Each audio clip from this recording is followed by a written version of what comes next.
आइए हम आज देखते हैं माध्य मीन कैसे निकाला जाए। बड़े सिंपल तरीके से हम जानने की कोशिश करेंगे। आपको दो तीन चीज़ें ध्यान रखनी है। सबसे पहले आपको ध्यान रखना है कि मीन में श्रेणियों का प्रकार क्या है। तो मीन में कई प्रकार की श्रेणी होती हैं। अब इसको अगर आप देखें तो हम देखते हैं, पहली होती है व्यक्तिगत श्रेणी। ये ऐसी श्रेणी होती है जिसमें आवृत्ति नहीं होती, यानी नो फ्रीक्वेंसी। आंकड़े हमारे पास आए, आंकड़ों को देखकर हमको पता करना है कि ये कौन सी श्रेणी है। पहली श्रेणी हो गई व्यक्तिगत श्रेणी। दूसरी श्रेणी, जब व्यक्तिगत श्रेणी हम देख लेते हैं तो उसके बाद आता है खंडित श्रेणी। ये दूसरे प्रकार की श्रेणी है। अब यहाँ खंडित श्रेणी में आपको आवृत्ति मिलेगी, यहाँ आवृत्ति दी होगी, बारंबारता जिसे हम कहते हैं, ठीक, और पद दिया होगा। ये पद जो है ये एक दूसरे से जुड़ा नहीं होता, मतलब इसमें निरंतरता का अभाव होता है, इसीलिए इसको खंडित श्रेणी कहा जाता है। तीसरी हो गई, जब हम खंडित श्रेणी की बात कर लेते हैं उसके बाद तीसरे प्रकार की जो श्रेणी आती है वो है वर्गीकृत श्रेणी। ये श्रेणी, इसमें आवृत्ति होती है, आवृत्ति होगी, और इसमें पद में निरंतरता होती है, पद में निरंतरता होती है। अब थोड़ा सा एक एक करके हम समझते हैं कि ये क्या है। ठीक, पहले हमको श्रेणी समझना पड़ेगा। ठीक, हम यहाँ देख रहे हैं व्यक्तिगत श्रेणी।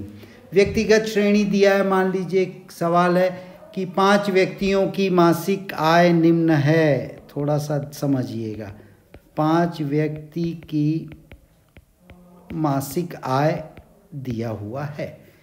ठीक, पहला व्यक्ति, दूसरा व्यक्ति, तीसरा, चौथा और पांचवा। इनकी मासिक आय दी है, मान लीजिए 132 रुपया, 140 रुपया। तीसरे व्यक्ति की है 144, ये मैं एक वेग एग्जाम्पल ले रहा हूँ। अब कहा जाता है कि इसका समांतर माध्य ज्ञात कीजिए। तो ये श्रेणी व्यक्तिगत श्रेणी है, इसमें कोई आवृत्ति नहीं है। अगर आप देखेंगे आवृत्ति नहीं है। अब चूंकि इसमें कोई आवृत्ति नहीं है तो इसका माध्य हमेशा x बार से दर्शाया जाता है। ठीक, तो ऐसी श्रेणी का माध्य बड़ा सिंपल होता है। ये माध्य होता है सभी पदों का योग, यानी ये है x, तो सिग्मा x ये कहलाता है सिग्मा, जिसका मतलब है जोड़। सिग्मा x बटे n, और यहाँ n है कुल संख्या। ऐसी स्थिति में इस व्यक्तिगत श्रेणी में जहाँ आवृत्ति नहीं है वहाँ माध्य कैसे निकलेगा? 132 धन 140 धन 144 धन 136 धन 148 बटे 1 2 3 4 5, n है यहाँ 5। तो ये आ जाएगा, जो भी आए XYZ, ये आ गया आपका, ये आता है 5 14 15 70 140 रुपया। ये हो गया समांतर माध्य। ये आपका हो गया व्यक्तिगत श्रेणी में। ठीक, दूसरी होती है खंडित श्रेणी। खंडित श्रेणी में मैं इसको दूसरे पेज पे जा रहा हूँ। ये पहली व्यक्तिगत श्रेणी आपने देख ली। अब हम देखते हैं खंडित श्रेणी। खंडित श्रेणी में हमने क्या कहा, फ्रीक्वेंसी यानी आवृत्ति होगी, ठीक। और श्रेणी वर्ग जो है वो खंडित होगा, वर्ग में निरंतरता नहीं होगी, कंटिन्यूस वर्ग नहीं होगा। जैसे मान लो कहा जाता है कि एक दिया गया है पद, आपको x दिया गया है, ये पद है, पद में निरंतरता नहीं है। अब ये दिया गया है आपको 6, 7, 8, 9, 10, 11, 12, ये आपका पद दिया गया है। इसमें आपको आवृत्ति मिलेगी f, फ्रीक्वेंसी। फ्रीक्वेंसी है मान लीजिए 5, 8, 9, 12, 6, 6, 4, ये दिया हुआ है आपको। अब इसमें कहा जाता है कि आपको निकालना है माध्य। माध्य निकालिए।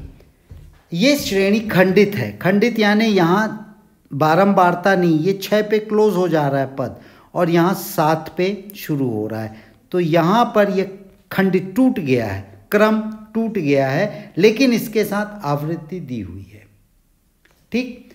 अब ऐसी स्थिति में हम क्या करते हैं, चूंकि ये फ्रीक्वेंसी है, बारंबारता, यानी 5 लोग हैं जिन्हें ये 6 अंक मिले हैं, आप इसको ऐसे समझिए। तो एक व्यक्ति को 6 अंक मिले हैं, तो 5 व्यक्तियों का हमें निकालना है, तो हम क्या करेंगे, पद का आवृत्ति से गुणन कर देंगे, पद गुणा आवृत्ति, यानी ये हो जाएगा x गुणित f। ये हमने गुणा कर दिया दोनों को, तो ये हो गया 30, 56, 8 निया 72, 12 निया 108, 60, 66 और ये 48, ये हो गया XF, ठीक। अब आवृत्ति को अगर आप जोड़ते हो सिग्मा F, तो ये आपको देता है n। इसे आप जोड़ते हैं 13, 40, 10, 50, ये n 50 हो गया, और ये हमने जोड़ लिया सिग्मा Fx, ये x और f का गुणनफल, ये आपका हो गया 0, 4, ये 440 हुआ, ठीक। अब यहाँ पर माध्य क्या बोल रहा है, आवृत्ति है। अभी हमने पिछले उसमें देखा था, हमने सिग्मा x बटे n किया था, लेकिन यहाँ पर आवृत्ति है, तो सिग्मा Fx बटे n, सिग्मा Fx है 440 बटे n है 50, तो ये आपका आ गया 88 आ गया माध्य। ये हो गई खंडित श्रेणी, ठीक। अब इसके बाद एक श्रेणी और आती है जिसे हम कहते हैं, जिसमें निरंतरता होती है, क्लासिफाइड,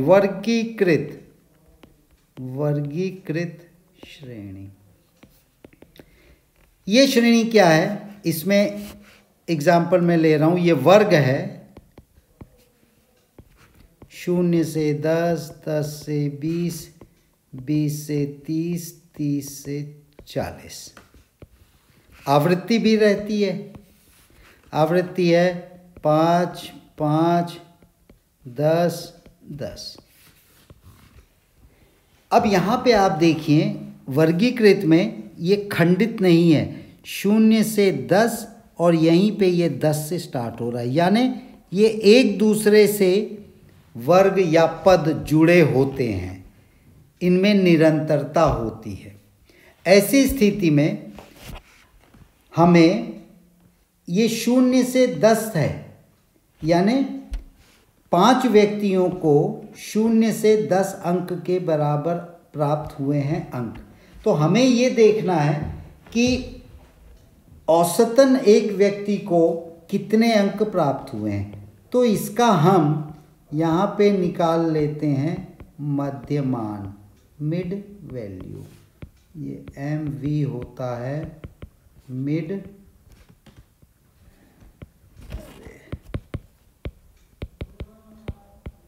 मिड वैल्यू। अब इसका मिड वैल्यू क्या कैसे निकलेगा? 0 + 10/2, तो ये हो गया 5। इसका आ जाएगा 10 धन 20/2, तो ये हो गया 15। इसका आ जाएगा 20 धन 30/2, तो ये हो गया 25। इसका आ गया 30 धन 40/2, तो ये हो गया 35। यानी हमने मध्यमान निकाला इसके बीच का। 0 और 10 के बीच का 5 है, 10 और 20 का 15 है, 20 और 30 का 25 है, 30 और 40 का 35 है। अब थोड़ा सा यहाँ एक चेक करिएगा। कई बार क्या होता है कि हड़बड़ी में हम गलत कर देते हैं। इसमें जो अंतर है ना, वर्ग का अंतर कितने कितने का है? 10 10 10, सब 10 10 का है। तो चेक कर लीजिएगा, चूंकि यहाँ वर्ग का अंतर सब में 10 10 है, तो इधर भी 10 10 होना चाहिए। अगर ये 10 से ऊपर नीचे हो रहा है, मतलब आपने कहीं जोड़ घटाने में गलती की है। ठीक, अब ये मध्यमान निकल गया। अब आपका मध्यमान के बाद अब आपको सिंपल वही स्टेप फॉलो करना है जो ऊपर किया था हमने खंडित में। अब ये यहाँ हमने x से गुणा किया था आवृत्ति को, अब यहाँ हम करेंगे m से गुणा, m गुणित f, यानी इन दो का गुणा करेंगे। तो ये हो गया 25, 75, 250, 350। किसका गुणा किया हमने? मध्यमान गुणित आवृत्ति का। बिल्कुल ऐसे ही है जैसा इधर किया था। अब सिग्मा f निकाल लो, तो ये हो जाएगा n 30। सिग्मा mf निकाल लो सबको जोड़ के 680। अब माध्य क्या निकलेगा? सिग्मा mf बटे सिग्मा f, या सिग्मा mf बटे n। ठीक, तो ये आ गया 680 बटे 30। ये आपका, इसको सॉल्व कर दीजिए। 3 दूनी 6 और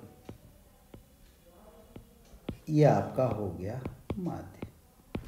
तो इस प्रकार 3 श्रेणी आपको ध्यान रखना है: व्यक्तिगत श्रेणी, खंडित श्रेणी और वर्गीकृत श्रेणी। आपको पहचानना है व्यक्तिगत श्रेणी में आवृत्ति नहीं होगी, खंडित श्रेणी में आवृत्ति तो होगी लेकिन बारंबारता नहीं होगी, निरंतरता नहीं होगी। ये श्रेणी एक दूसरे से टूटी हुई है। और तीसरा होता है वर्गीकृत, जहाँ आवृत्ति होती है और वर्गांतर जो होगा वो समान होगा और निरंतरता पदों के बीच में एक दूसरे से जुड़ी होगी। तो ये इस प्रकार से तीनों श्रेणियों में हम माध्य निकालते हैं। ये आज हमने जो देखा है, ये हमने डायरेक्ट मेथड, प्रत्यक्ष रीति से देखा है। अभी नेक्स्ट लेक्चर में हम तीनों का शॉर्टकट मेथड या लघु रीति से माध्य कैसे निकालें वो देखें।